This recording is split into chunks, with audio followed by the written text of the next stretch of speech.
And now, direct from the Keaton household, the moment you've all been waiting for, the lighting of the Christmas tree. We're talking family ties. Hit it.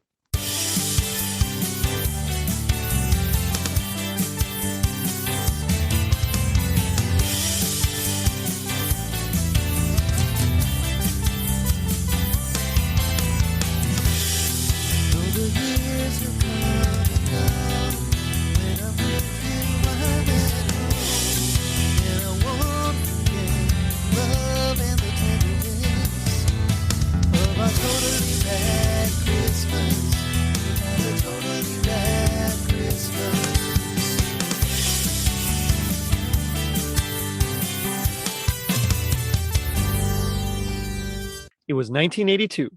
The Niners beat the Bengals in Super Bowl 16. Chariots of Fire won Best Motion Picture at the Oscars. The G.I. Joe toy line was relaunched by Hasbro as 3 3/4-inch line of action figures, and Alex Keaton was an Ebenezer Scrooge for the 80s. I'm your host, Jerry D, with another episode of Totally Rad Christmas, the podcast that talks all things Christmas in the 80s. Toys, movies, specials, music, and fads. If it was gnarly during Christmas in the 80s, we got it covered. Now, joining me is a very special guest. He's just released the Christmas book, The Ultimate Guide to Your Favorite Holiday. It's Ed Daly. Ed, how's it going? Hey, Jerry. Thanks for having me on. Well, thanks for coming on, man. I'm very excited about your book. Yeah, it's pretty funny. When I told my wife that I was going to be talking about it, because she saw me watching the Keaton Christmas Carol. Oh, yeah. This past weekend, and she's like, "What are you doing?" And I explained, "Oh, no, I'm going to do a podcast about it." And she's like, "Are you paying them to do that? Because this seems like something that this seems like somebody's created a podcast specifically for your interest." So it was pretty fun that this was one of the topics you suggested. And I was like, "Oh yeah, definitely do this one." Well, and it's funny because my wife at this point, she's used to it. But, when I first started, I was like, "Hey, I'm going to do a Christmas podcast about the 80s." And she just kind of stared at me, just, dead-eyed, like, "What are you talking about?" And but then, as I explained it, we'll talk about toys and movies and shows and, music and all sorts of things. She's like, "Okay, that makes sense. I know you. It makes sense now." But when I suggested some topics, because you had emailed me about coming on the show and about your book, and which sounds like it's right up my alley, I got to say. Like, I'm excited to read this book. But, this was one of the ones I suggested because, I've been wanting to cover it, and there are other Christmas episodes, but this I think is the one that most people remember. Yes. And so I had been wanting to cover it, and no one has been picking up on it. So I'm glad you actually were like jazzed to do this one, because this is one I've been wanting to do for a while. Yeah, this is definitely one of the more memorable episodes when I was a kid, seeing this and like being blown away. I mean, we'll discuss it further, but at the time I was like, "Oh my goodness!" Like, look at the graphics and everything, and Yeah. maybe looking back, maybe I shouldn't have been too excited. But yeah, it was very memorable for me as a little kid. The thing that I remembered most was all the smoke. Yes. They bought like 2 smoke machines where they needed one. This was the smokiest Christmas special of all time. Super smoky. It's like that, and the Alex when he's older and balding, and yes, that's the other thing. Those are like my 2 biggest things that I remember about this. Right. But like, what's your history or experience with family ties in general? So I think this might have been the show that I was able to lobby to extend my bedtime. Nice. Because there was buzz. I was probably in like first grade or something when this show started to get buzz, like in its first season, and revisiting it. And I have children that they love Back to the Future, and I was like, "Oh, well, he was on a show," and they started watching it, and I was actually thinking it would be too dated for them, but right. The star power of Michael J. Fox really is evident. Any episode you watch and you're like, "Yeah, this guy, of course he was going to be a superstar." And of course, I know the show originally was supposed to be about the parents, and he just kind of took over. He became Fonzie for this show. He really did. His character, I mean, pretty much, I guess they used to have like the storyboards. They had like this format. It was like 6 scenes or like 6 main segments, and then the ending tag. And usually that kind of ended up, that last scene was pretty much just Alex apologizes. And so much so that they kind of just kept it up there on their board, and they would just switch out the other 5 scenes. Right, because ultimately it's about him doing the right thing in the end, or It is, him. yeah. Right.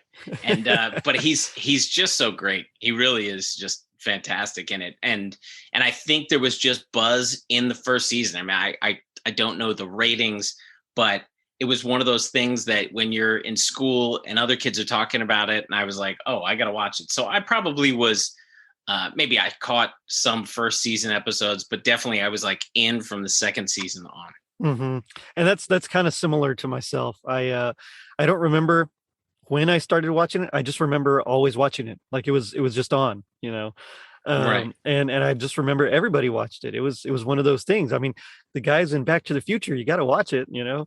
Right. I was excited about Back to the Future, not because like there was a time travel DeLorean type situation. It was like, wait a second, Alex P. Keaton is going to be the star of a movie. Alex like P. Keaton, I was full in on this. I was full in on Teen Wolf. Like to me, I wanted all things Michael J. Fox at that point. Same here. I was the exact same way. So much, and I actually dressed up as Teen Witch for a Halloween episode one year. I think I was in first or grade. No, I don't know, one of those grades. I don't remember, but I was the Teen Wolf, and it was like, oh yeah, it was cool.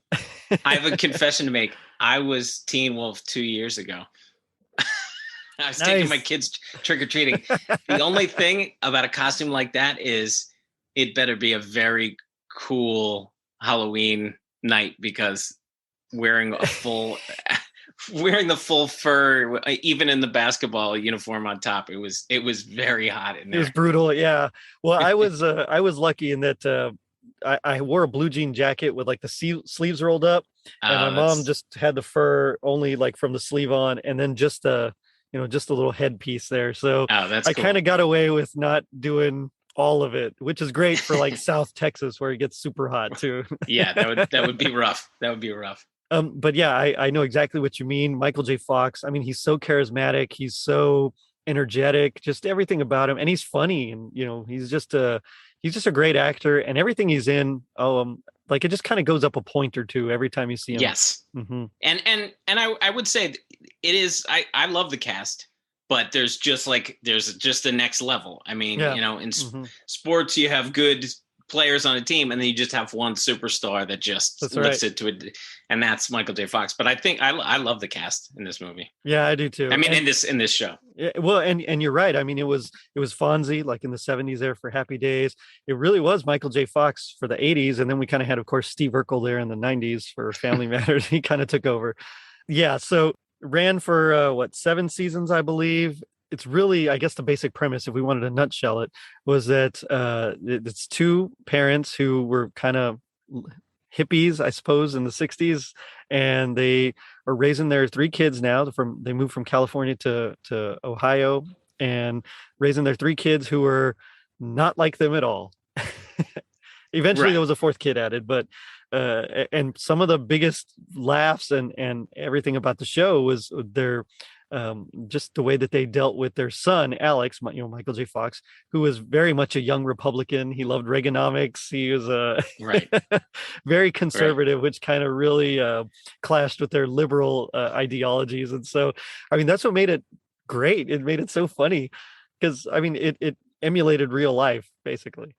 Yeah, and I think the message. I mean, shows got very message heavy as he went on in the 80s. Yeah, but the message of that show was really a quality message, in that in the end, like you said, that final storyboard was about Alex either apologizing or just doing the right thing. Right. And his parents maybe concede a little bit, he concedes, but ultimately it's a show about whatever angle you're coming at. There tends to be a right and wrong in a lot of situations. In a lot of things, yep. Mm-hmm. And it was great. And I think it was the early to mid years. There was a very specific dynamic where Mallory was the boy and shopping crazy sister. He was the super motivated, very conservative, and Jennifer was the sassy little girl. And then when she grew up physically, then they had to give her sort of Mallory type storylines. And that's when they were like, well, we need a sassy kid. And so then they brought on Andrew late in the game. Yes, which I only vaguely remember him. As much as I've seen it, they kind of brought him on, just to kind of add that, like, oh yeah, they would cut to him and you could tell like it was his own take. And he was like, they fed him a line and he'd be like, I don't know what you're talking about, Mom. And then they cut back to like the big scene and everybody would laugh. But like, he clearly wasn't even part of the scenes. It was weird. Yeah. And you can definitely tell. But I mean, you're right. Ultimately, it's about family. It's about just coming together and knowing that they love each other. And I mean, yeah, that's who doesn't that resonate with, at least for the majority of folks, I mean, that kind of really hits home, because as much as we love our family, we don't always agree with them and things like that. And so it's always really nice to see that played out, but not in such a serious antagonistic way. It's it's nice and lighthearted, and it's going to end well. Yeah. It was definitely like a very consistent presence on television in the 80s. Yeah, definitely. Yes. But we're actually going to be talking today about the season 2, episode 9, A Keaton Christmas Carol. And so this is something that you talk about in your books a lot, the different versions of A Christmas Carol. Is that correct? Yes. Yes. I talk about 100 different versions. Nice. That's a lot of versions. Yeah. And this one, I think I have in the maybe in the 15 range out of 100. Oh, that's not bad. That's pretty good. Yeah. Yeah, because I mean, again, I was just blown away by the star power of Michael J. Fox. Yeah. Well, I mean, he really does kind of carry this. He's the Ebenezer Scrooge character in this one. So it really is about him. And we'll like I said, we're about to get into it here, but I think something that really stuck out to me about this particular version was the lack of ghosts. Like, there's only 2 ghosts in there. Yeah. They didn't they give you just kind of an intro scene, so you're supposed to know the present, but they don't. I mean, this for 22, 23 minutes, you have to be compact. Right. Right.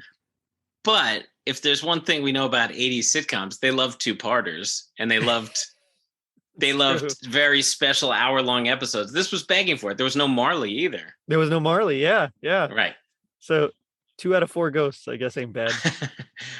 I don't know who would have played Marley, because the one thing about Alex is he was a focal point of every episode, but it's not like he had lots of buddies. It was just Skippy who would come around the house. Yeah. But mostly it was like it was about him dealing with his teacher or this, or his boss. But I don't know who would have played Marley. I mean, unless it was like, I don't know, some Ronald Reagan or something. Maybe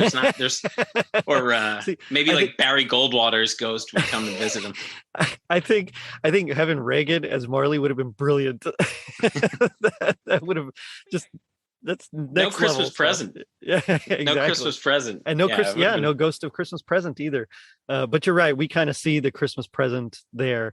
And I guess we kind of see Christmas present in the other versions of A Christmas Carol as well, beforehand, but we don't get to see like Christmas present for the Cratchits or, Christmas present for his nephew Fred. So while they do kind of set it up in the other versions, the ghost of Christmas present is kind of necessary here, like you said, because it's compact and because there really is no like nephew Fred or anybody else. We kind of see what it is already. I mean, the episodes really, much like Cheers, it was either in the living room or the kitchen. Like there was very, very rarely they go to Steven's PBS studio or their bedroom. It was mostly in just those 2 downstairs rooms. So it was mostly the nuclear family and 2 rooms. So the present was kind of right in front of you, I guess. Exactly. I mean, and you think about it. So really the family is kind of Bob Cratchit. Already. So we kind of just saw what they were doing, we kind of just saw them. So it makes sense to cut it. But it did make me just a little question a little bit like, well, that's interesting. You don't typically see just 2 ghosts. Right. But yeah, so the episode starts off and it's really Christmassy. I mean, they want to decorate the tree and just and that old fashioned tree with like the big C9 light bulbs. I mean, Yeah. I got like a lot of nostalgia from that tree. That was a nice tree, although ours was never that tall. No, no. They had very high ceilings for a man working at PBS. Elise's architecture job must have been paying well. I think that was a nice house. Yeah, I think she was definitely the breadwinner there. Yeah. Yeah, because it was a nice big house.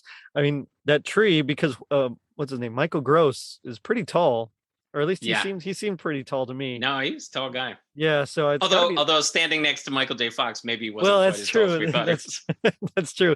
He could be. It could be a forced perspective kind of thing. But I mean, it's got to be like a 9-foot tree. But they're adding the tinsel and the garland and all the ornaments and everything, and it's nice and festive. And I mean, it sets the scene right away. Yes, and they're singing carols. Yeah, of course, Michael, Alex. I'll call him Alex. Alex comes in and he's all upset because of how cold it is, and he immediately there's another bit which becomes like a little plot thing later on where he forgets to get cough medicine. For Tina Yothers, and so that we'll see that plan down the line. But you can see already that he's kind of more focused on himself and less everybody else. I mean, he gets really upset when they talk about presents. He wants to. In fact, I think he even says like he wants to. Like, can we just like forget presents this year? Yeah, but he says it. I mean, it's like Christmas Eve at like 6 o'clock at night. Yeah, maybe we can forget presents this year. That's right. Yeah. and I love I wrote down a line I love from Elise. We can't all have the natural Yuletide verve that you possess, Alex. I did like that. I mean, you don't really get dialogue like that anymore. No one says Yuletide verve, Yeah, I know. It really stood out.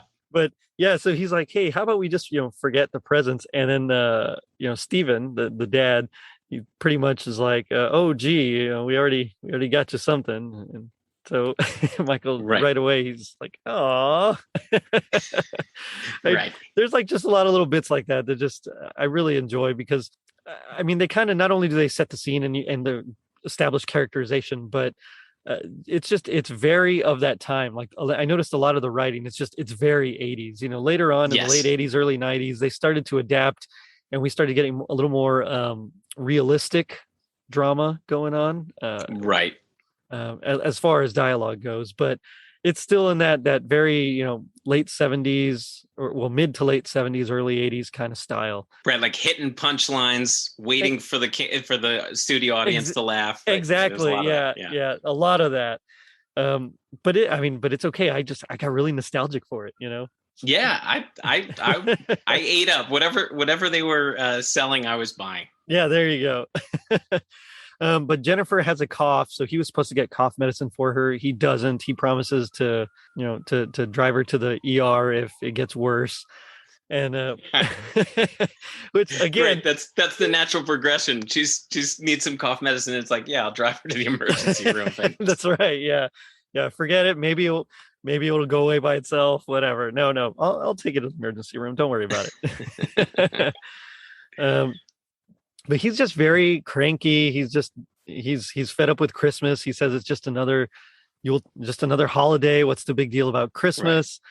And so when it's time to have the big family photo around the Christmas tree, decorating the tree, he just basically blows up on him and says no, and he kind of ruins They have it like for pose positions each year decorating the tree. Yeah, it's like everybody's in their specific spot, and they pretending to decorate the tree, and he just isn't having any of it. So he goes upstairs, but as he's going upstairs, he kind of makes some comments and makes them all turn towards him, and just it kind of ruins the whole picture. Yes. So he goes to sleep, and this is where we already start to, I mean, it like kind of dives right into he yells at some carolers, right? He does yell at some carolers. Yeah. So he's in his pajamas getting ready to go to sleep. He hears the caroling. He opens a window and starts yelling. And I think one of them's even like their reverend or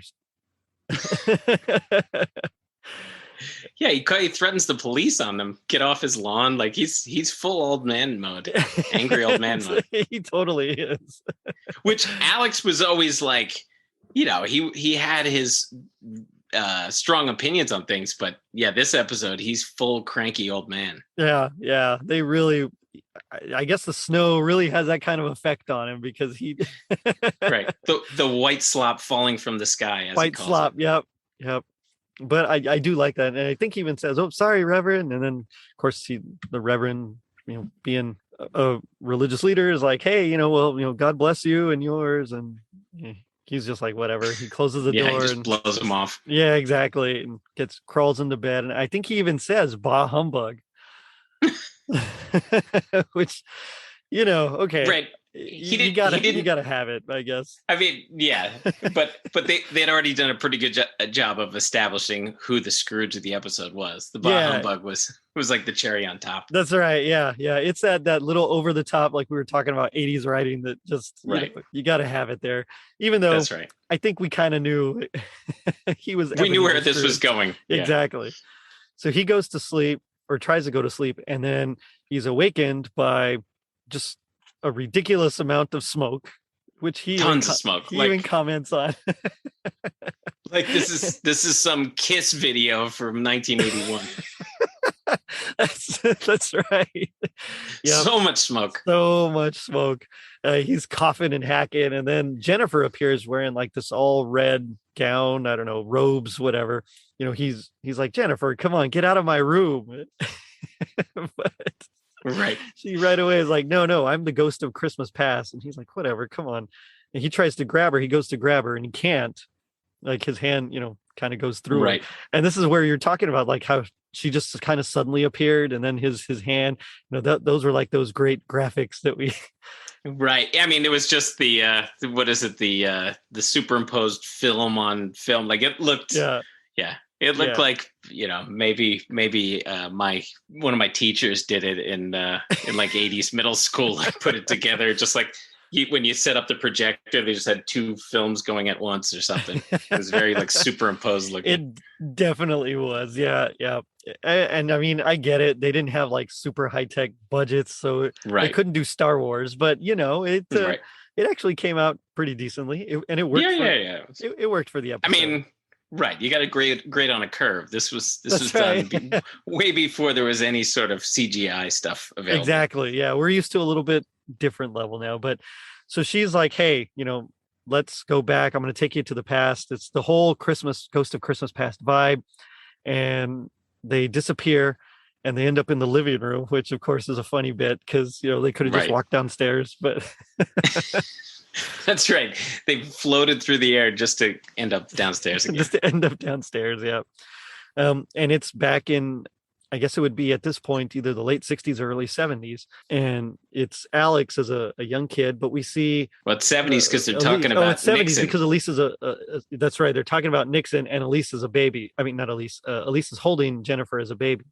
So you're right. It's got to be 70s for sure. But yeah, so she's bringing her in. It's Christmas time, singing Christmas carols again. I mean, this is like, it's just, they really set the mood with the Christmas in this one. Yeah. They're very festive. Yes, they are. Stephen and Elise. Yeah, they are. I mean, they kind of remind me of my folks a little bit. Just how much they really, get into the holiday and try to make it special for us. Just hearing their voices, like revisiting the episode, hearing their voices, like it really feels like you're being tucked into bed. Like they're so comforting. They're just Stephen and Elise. They're the 80s parents. They are exactly. So we get Alex coming in, and of course he's still already dressed to the nines with his sweater vest and the tie and everything, and he's talking about doing her taxes, but he can't really do anything until he gets her W-2s because he had to deal with the audit last year. Now that the kid who plays young Alex, he played young Alex the year before in the other Christmas special. Mm-hmm. They did, which from researching for my book, a ton of shows used Christmas as a looking back episode where they just essentially take clips. Now the Keatons first Christmas special, they did a looking back episode but they created old clips like with that same young Alex. So I don't know if they ever had another flashback, but this kid appeared in 2 seasons as young Alex, which is really cool when you think about it, because I know they had to change Mallory. Yes, because I think the girl just grew a little too much, so they had to get a different actress for her. But of course, she's still that right. Just more vacuous, I suppose. Yeah, talking into the phone that's not plugged into anything. So the whole bit is, Mallory comes down. Of course, she kind of verbally spars with Alex a little bit, and then they're like, "Hey, Elise kind of sets up Steven to come down. He's dressed as Santa, and it's like, Santa's coming." And right away they're like, "Hi, Dad, how are you?" They know it's him, of course. And even the infant that's astonishing. She was able to talk, but even baby Jennifer. That's right. I don't recall my kids talking that late or that early. I mean, but yeah. So, that made me laugh probably harder than it should have. But yeah, but that like, was Jennifer. Right. That was a perfect punchline. Yeah. It was very 80s. They wouldn't pull that off in the 90s, but it was funny. It was funny, yeah. So he's handing out presents. He gives Mallory the phone that you mentioned, and she was like, "Hello, hey, nobody's there." And they're like, "Oh, you just pretend, and you can talk on it all day long." And so then we get another one of the little asides where Alex says, "Oh, so that's how it started." Yeah. There's a lot of those little one-liners and things like that, but it really kind of made the episode. I mean, and everything about it, at least for me, as a kid from the 80s watching these types of shows, I mean, it really was like I was wrapped in a warm blanket, it's great. Being tucked into bed with these kind of one-liners. And also Steven and Elise singing in harmony. They always harmonized. Yeah. The first Noel, they were great. Well, he had a nice bass line going on there. Yeah. Yeah. I love the ending. It was typical 4-5-1 progression. And I was like, "Oh, okay. You can do this. You can do this, Steven. Go for it." But yeah, Meredith Baxter Burney and Michael Gross were actually pretty good singers. And I think maybe I'm off. I think they were born on the exact same day. That was the trivia with them. They were, yeah, both with the exact same day, same year and everything. So that's pretty cool too, because you don't get that very often. Maybe that's why they were so good at harmonizing. Maybe they were in sync. I like that. I'm gonna spread that around. I'm gonna say that's why.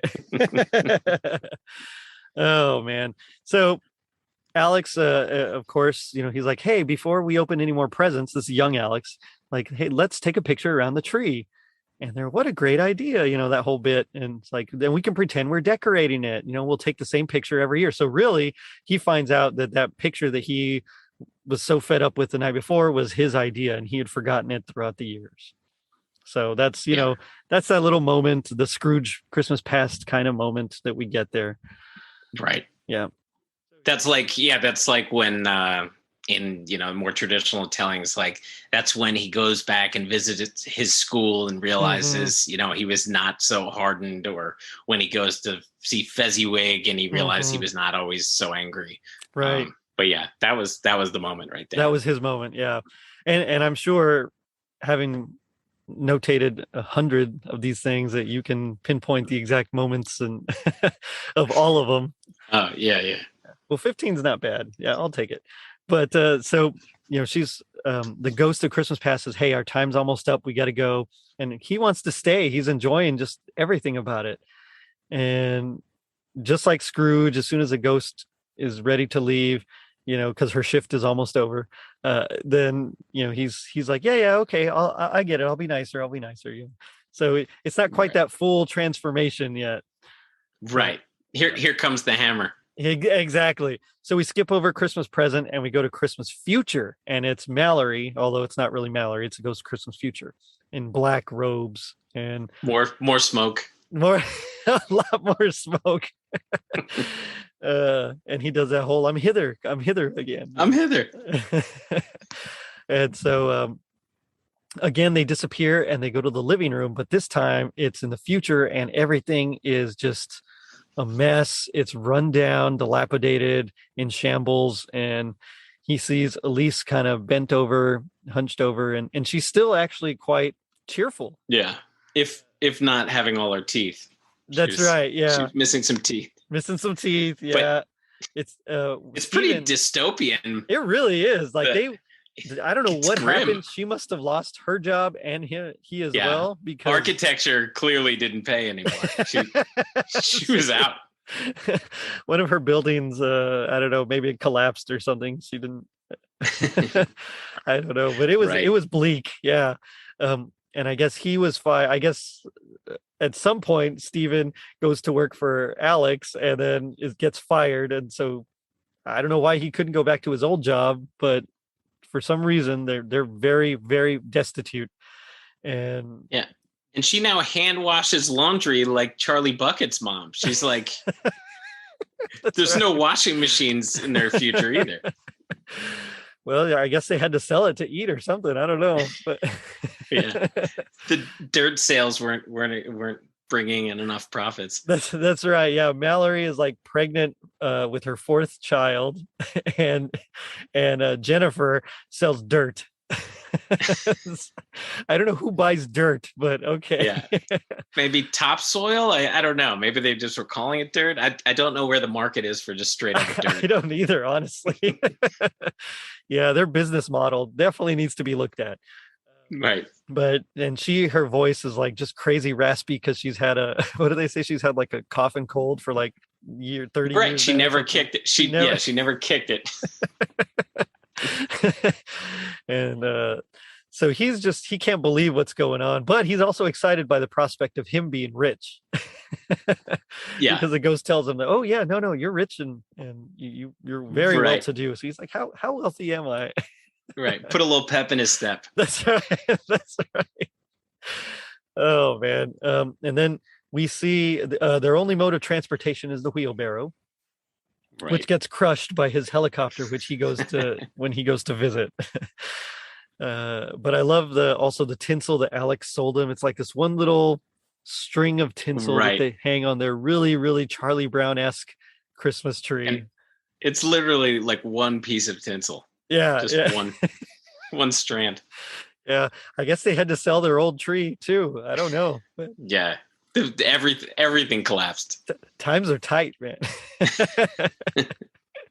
But Alex pays them a visit. They're so happy that he's going to be spending Christmas with them. And in fact, he's really just dropping off some laundry. Which, if you're flying by a helicopter, you would think he was in New York City, I think, or maybe was he going to Vegas? He was going to Vegas, yeah, he was going to Vegas. I would think there's somebody to do laundry, so at least he's still connecting with his family. If just to have that hand wash laundry, it's different when you put it in a machine.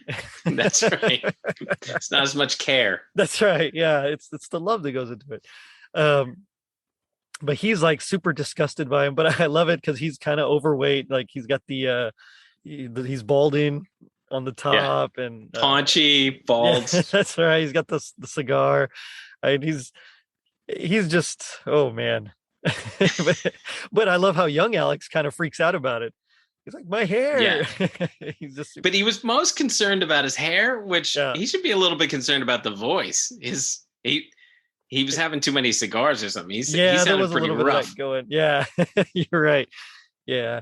But he leaves pretty quickly because he can't stand to be around his poor family. They're just too poor. And I think he even says like, you guys disgust me or something like that. Yeah. Which, like, dang. Yeah, he was rough on them. Yeah, he was. I mean, he was just making jokes, and the whole time they were just like, oh, Alex, and doting on him and almost like a master servant kind of relationship there. Yes. Yeah. No, he held all the cards. Yes, he did. He really did. So he leaves, and young Alex right away is, hey, what are you doing? Go back. They need food. They need this and whatever. And the older Alex just leaves, doesn't do anything. This was the equivalent of seeing the tombstone. Exactly. Right? I mean, this is his seeing himself bald. You know what? My hairline used to be about down here, so I kind of get it. That's as bad as a tombstone. That's right. Yeah. Balding, death. I don't know, but that does it for him. And it's like Christmas morning, and this is where it all comes together. This is the God bless us everyone moment. And so, everyone's like, "Where's Alex?" He said he was going to be here. We weren't going to open presents without him. What happened to him? Where did he go? He comes in, he's wearing the beard, the Santa beard, and he's got the Santa hat on. He's got this sack full of presents. But of course, it's Christmas morning, so nothing's really open except like a 7-Eleven, or convenience store. And so he got Jennifer her cough medicine. And I think there was like a TV guide was one of the presents. For mom. That was for mom. I wrote it down. Okay. Do you remember what he gave dad? I don't. It was I don't have it written down. No, what was it? He was at like 7-Eleven or something. Or right. So, he gave his dad a cup of coffee and a cup of coffee. Cup. That's right. Yeah. He goes, Alex, like something like I didn't know you cared or something. Yeah, you're like I've been hinting all year or something like that. yeah, that was it. And for Mallory, he gave her like a big pack of beef jerky. You know what? I'd take it. That sounds pretty good to me. Sure. Who doesn't like salted meat? That's what I'm saying. And of course, Mallory's like, "Oh, there's something else in here." And then there's the it's like a Rogaine type. Yeah. It was called Bald No More. Bald. That's right. And he of course like, hey, that's personal or something.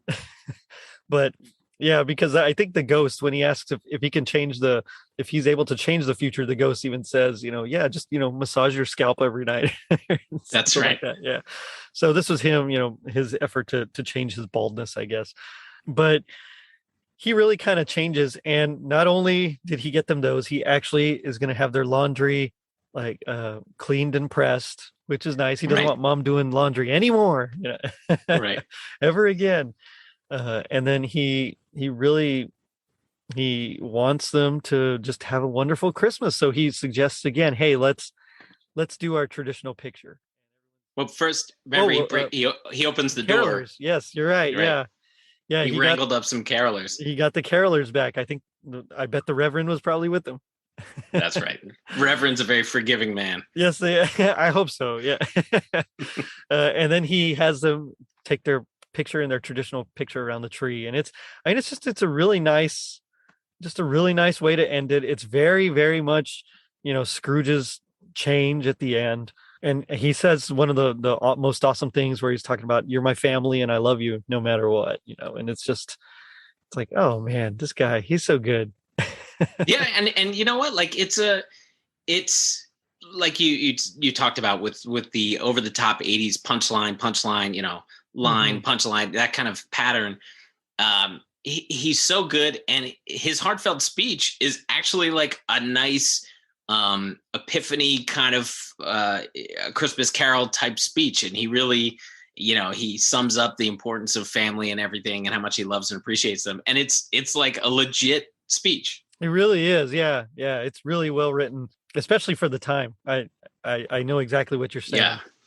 Right. You're not getting that on The Fall Guy. You're not getting that on Facts of Life. No, definitely not. There's only one Michael J. Fox here. And he sells it. He sells it well. I believed him. I believed his transformation, or at least, for the time being. Sure. Yeah. Yeah. Until next episode. That's exactly right. It's like in the He-Man and She-Ra Christmas special where Skeletor helps save the kids and and that kind of changes a bit. And then they're like, don't worry, it's just once a year, which explains like right away next episode. That's right. By January 1st, he's ready to kill He-Man. That's right. Yeah. Oh man. So and just curious, but what else do you have on your list of Christmas carols? So, I mean, I have the traditional telling, right. Alistair Sim. The Alistair Sim, the 1951 version, the Jim Carrey Zemeckis version. Oh yeah. Muppet Christmas Carol. It's one of my favorites. Sanford and Son did an episode of A Christmas Carol. Did they really? I don't remember that. Oh, I'm gonna have to check it out now. The episode is called Ebenezer Sanford. Okay. There's an episode of The Odd Couple where Oscar is Scrooge. There's an episode of Martin where he's Scrooge. Oh yeah. Wow. Obviously, Oscar the Grouch plays Scrooge in a Sesame Street Christmas Carol. Yeah. There are a lot of TV movies. Gotcha. Cicely Tyson. There was Back to the Future animated series where they go back to Victorian London. Yep. I'm hoping to cover that one too. It's so fun. Ghostbusters cartoon, the real Ghostbusters. Oh yeah. They bust ghosts, and it turns out to be Scrooge's ghosts. Saturday Night Live has done adaptations. Simpsons has done it. Mr. Magoo has done it. So right. There's just a ton of versions, and so just for this chapter, I didn't rank everything in Christmas television and movies, but I ranked the 100 that I found, and I watched some really rough ones. All My Children did a version. General Hospital did a version. Yeah, there's my all mom kinds of them. Loved All My Children. That was like, was like that one and Another World were like her soaps. That's I remember every summer when we were off during those 2 hours, we had to like go to our rooms and like just play or read or do something while she could watch her soap operas. Same with me. And I tried to stay away from it, but I started to know the different people on the shows. Same here. Yes. I knew who Asa Buchanan was, and I knew Erica Luke King. and Laura. Yeah, Luke and Laura. Yeah, I knew all those people because that's what Mom was watching. That's right. I got to know them pretty well. But yeah, they all did it. Asa Buchanan was Scrooge in their version of A Christmas Carol, but there are just so many versions throughout the years.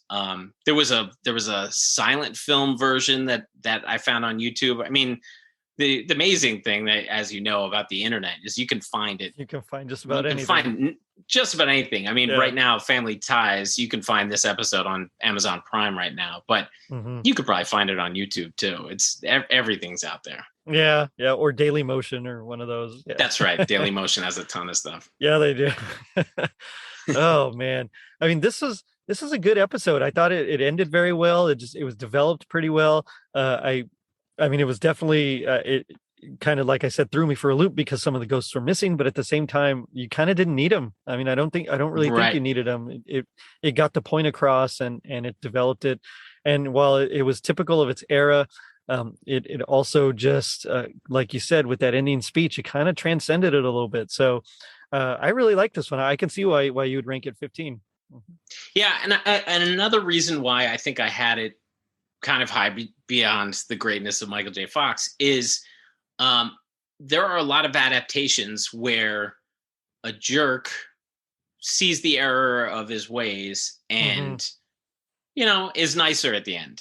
Right. But one of the big the biggest inspiration for Dickens' writing in the first place had to do with the rich-poor divide, right, and generosity, and this hits on it. I mean, Alex, the theme of the show is he wants to be rich, and he cares about that more than anything.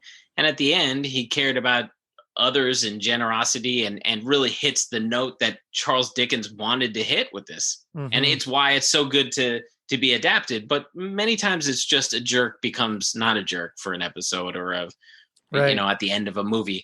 This was about true generosity at the end and appreciating the people around him that he should care more about. So I like that it hit the right notes, even if it did it in a very condensed and very 80s way. Right. And that's an incredible point.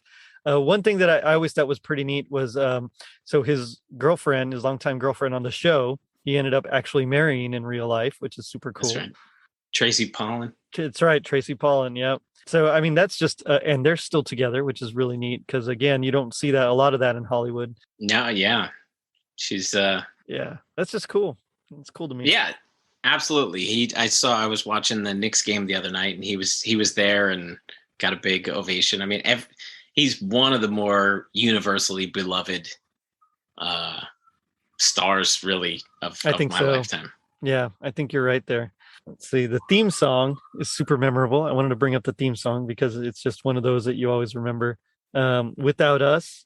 So I guess they actually had Johnny Mathis and Denise Williams sing it later on. Like at first, the original version wasn't, but like starting around, I think halfway through season 1, they actually got them to sing it.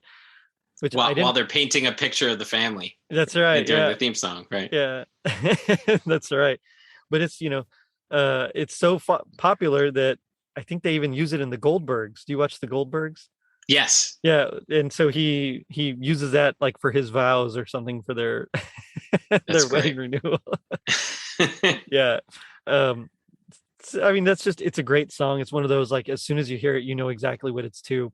But I was saying earlier, before we started, that I had a funny story about Family Ties. So it was my wife and a couple of friends, and we were playing one of those Seen It games. It was like Seen It TV or something like that. Yeah. And we were doing okay. We had divided up so that it was like the guys against the girls, the husbands against the wives. And we were okay. We were kind of ahead, but all of a sudden we had this audio clip, and the audio just cut out for some reason. Couldn't hear anything. I had no idea what was happening. It was just, we had to guess what the clip was from. So I literally just shouted out Family Ties, and it turned out it was from Family Ties. So because without of that, the audio, because of that wild guess for Family Ties, we were able to win. And so that was huge. Cool. I know. It was like, it's like, yes, random 80s trivia. Which really wasn't trivia. It was just a wild guess. You were the MVP of the night with that. I totally was. They're still a little bitter about it. But oh, man. But, it does make me wonder, what would you say is your happiest memory or moment of Family Ties? Well, I was thinking more of this episode. Yeah, this episode too works. When he I would say my happiest moment in the history of the show was the episode where the parents go away for the weekend, and Steven comes back, and they had a party, and the house was a mess, and there's a kangaroo jumping through the house. That might have been my favorite episode. I remember that. I do remember that. And he says something like, they're like, "You're not going to punish us for the rest of our lives," or something. And Steven's like, "That is my plan." But this episode, I loved when he's giving this speech, and he's saying, he's giving like very heartfelt things, and he goes, "And Mallory isn't pregnant," and everybody like looks like, "Pregnant?" And he goes, "President? She's not president, but one day she could be." And just like a funny, like really ridiculous save by Michael J. Fox. In the middle of a heartfelt speech, he was able to still deliver a very Family Ties one-liner. Yeah, that's good. I mean, for me, I think of the show in general, I just have very vivid memories of watching this with my folks on Thursday nights. And it's not really specific episodes. I just remember it was one of those that we had to watch every Thursday. And then of course it was moved to, I think it was like the weekend sometime. Sunday, was a Sunday maybe? I think it was a Sunday night show at the very end, but it was it was a Thursday night show, I believe. Yeah. Well, it was part of like their must-see TV or something. Right. This was the early days of that. Exactly. And so I just remember sitting down with my folks, and we'd have the popcorn out and we'd watch it, and it was like a weekly thing. But for this episode, I think my favorite moment was the picture around the Christmas tree. I mean, it was just, it was a gorgeous tree. Everybody was there. It was the family. It's just, that was perfect. Yeah, it was a very sweet moment. Yeah. But now we come to my favorite part of the show, which is a little segment I like to call Gag Me with the Spoon. So this is where we do our best impression of our least favorite part of the episode.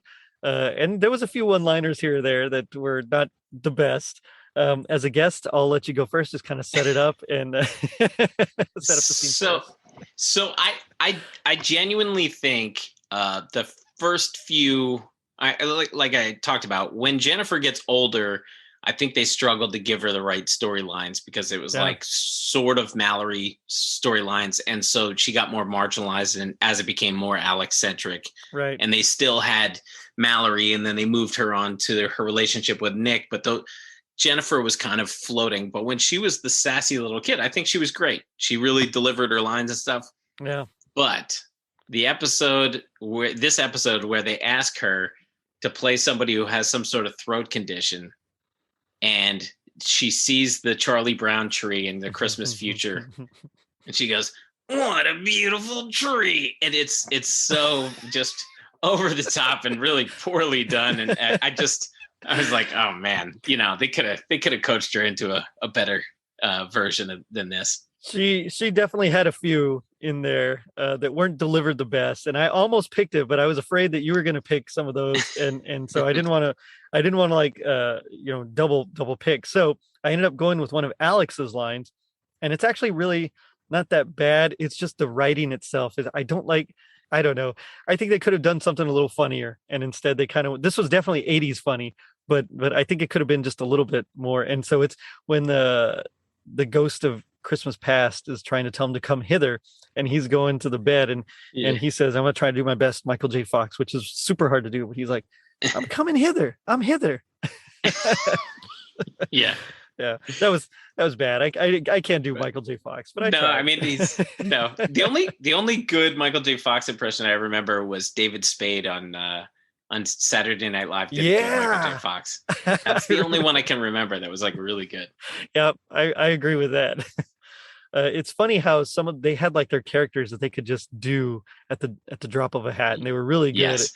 And then there are others where they're trying to do other people, and they're just, oh no, get that other guy. He was better. Right. Yeah. Oh man. But it does make me wonder. G.I. Joe taught us that knowing is half the battle. What do you think the other half is? Massage your scalp every night. Oh, that's a good one. That's a good one. I mean, come on. That was the biggest takeaway. Alex cared about his family and all, but the thing that really scared him straight was the fact that he went bald and he couldn't deal with that. So massage your scalp every night. That's a good one. That's definitely better than mine. Mine is so if your only mode of transportation is a wheelbarrow, don't leave it out on the lawn for a helicopter to crush. That's true. There's so much of their family income was reliant upon that wheelbarrow, and they were very casual about it. And clearly, this was not Alex's first helicopter rodeo. That they probably should have known better. I think so. Yeah. Oh man, Ed, it's been fun talking with you. Yeah, this is great. Tell me about your book. I'm very excited to hear all about it, and I can't wait to read it. But I mean, tell me about it. So the Christmas book, it's an all everything guide to Christmas, and I started out kind of wanting to. I think television was my main motivation because I didn't see that in Christmas books. Maybe you'd see some Rankin Bass discussed, but right. I think. I mean, just what we proved over the last half hour, 45 minutes or whatever, that television is a big part of when you're a kid and it's December and there are television episodes. And it used to be not a given that there would be a Christmas episode. Now, right. I think every you kind of know, you'll see the promos and like tonight's the Christmas episode night of right. the 4 back-to-back shows. But I think that was probably the start. And I was like, I'd like to write about some Christmas episodes. And then I expanded it to all of Christmas, the old variety shows, and obviously covering Rankin Bass and all of the major movies, the backstories behind the major movies, the major songs we know, try to uncover some hidden gems. And then asking myself questions about the origins of Christmas. Why do we kiss under the mistletoe? And I try to encapsulate it put it all into one book. Fashion, where ugly sweaters come from, and the matching pajamas, and also how it's celebrated around the world. There are certain countries where it seems just like a slightly tweaked version of here, but then there's some that's Santa's in blue, and there's just different customs. And so I try to do it's a snapshot at every aspect of Christmas that I could possibly think of, and I think I wrote somewhere, it's a loving examination of Christmas. I think the best part about Christmas is that it's done differently by everybody, maybe slight variations on the way your parents did it. And so I wanted to embrace all that and also point out things that maybe can help enhance future Christmas celebrations. Oh, I didn't know about this Christmas special, or I didn't know about this version of the Christmas Carol. I'll check it out. And it was fun to write, but it was weird because I started writing it earlier this year, and everybody gets out of Christmas mode, and I didn't know about the like Christmas podcasts, and so I'm writing about the origin of Jingle Bells, and then I have Jingle Bells in my head, and it's February, and it's April, and I'm thinking about the Keaton Christmas Carol, and I'm writing about it, and then I stumbled upon your show and a couple of shows, and I was like, oh, now I'm not alone. I can listen to this as I'm working on editing and stuff like that, and I really it helped restore my sanity, because when you're just alone listening to Christmas songs, and then there's like the thoughts going through my head as I'm writing this, and my wife and everybody's like, what are you talking about? Why are you talking about Jingle Bells right now? Yeah, there's a few of us that just we get those looks from people. So yeah, I'm grateful to be to have discovered this community. But yeah, I think it makes the book it makes a great gift for lovers of Christmas who just want to consume more things Christmas, or it's a great gift for there's so many times that I don't really know what I'm supposed to get somebody, and right. My stepdad and I usually get him a Home Depot gift card, and it's not really that much fun. Like, this is, if you like Christmas, this book has something for you. Yeah, whether you want to read about Judy Garland's variety show, where she kind of gets into a fight with Mel Torme in the middle of it, or that's cool. I do want to read about that. Now I do. Yeah, or 100 different versions of A Christmas Carol, and you find some hidden gems there, or an examination of how different songs came about.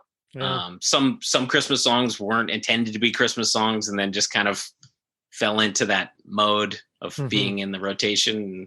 Looking at you, Jingle Bells. Exactly. So it was fun to write, and I really tried to be. It's a very lighthearted approach at just giving everybody kind of a background on just about everything they could think of with Christmas. Nice. Well, I can't wait. So it's out already, or it's about to come out? Yeah, it's out. It's the easiest place to find it, unfortunately, is Amazon, where it's everywhere. But yeah, it can be ordered from your local bookstore. Cool. It's called The Christmas Book: The Ultimate Guide to Your Favorite Holiday. Well, you definitely should. If you haven't yet, you should talk to Todd Killian from Christmas Clatter. You should definitely talk to the guys from Tis the Podcast, and Art Kilmer from A Cozy Christmas. Also, they're all. I'm talking to Art in 2 hours. I'm talking to I'm talking to Todd on Wednesday. There you go. Yeah. Right on. But yeah, it's good. What I like about your show is it's a different. I'm only going to talk about Keaton Christmas Carol with one podcast. That's right. So I don't have to worry about keeping it fresh with. I knew I was going to talk about something unusual with you, so it's this is perfect. It's funny because sometimes I cover things that are only remotely, Christmas. Right. So you think about Invasion USA, and it's set around Christmas time, but it's not like a Christmas movie, or things like that. But I enjoy it because I get to cover things as well that, are some people somewhere think of it as a Christmas movie. And so hopefully I can deal with this. But I think this is one where at least everybody can agree A Keaton Christmas Carol is Christmassy. It's 100% Christmas. That's right. That's right. Well, I'm glad I got to talk to you. This was really fun. I can't wait to buy your book. Oh, thank you so much. This was great. And like I said, my wife thought maybe I was paying you to pick this subject to talk about. No, but if you want to pay me, that's okay too. But no, you don't. But no, I'm more than happy to talk anything 80s, especially when it comes to Christmas and Christmas carols. So. Oh, thank you. Well, congratulations on the book, and I hope it does really well. And maybe we'll see you or hear you on other places. All right. Thanks so much. No problem. So on that note, I'm going to end it by saying, I just want you all to know that you're the most important people in the world to me. And I know I don't show it sometimes, but I love you all very much. Merry Christmas. Merry Christmas, Alex. And check us out on our social media pages, Facebook, Twitter, and Instagram. And if you're feeling like Alex finding his Christmas spirit, leave us a review on iTunes. Not only does it help us reach more people, but you also get a free sticker. Now, don't forget to check out our merch shop on tpublic.com and our brand new website, courtesy of Tis the Podcast elf, Tom Crow. Later, dudes.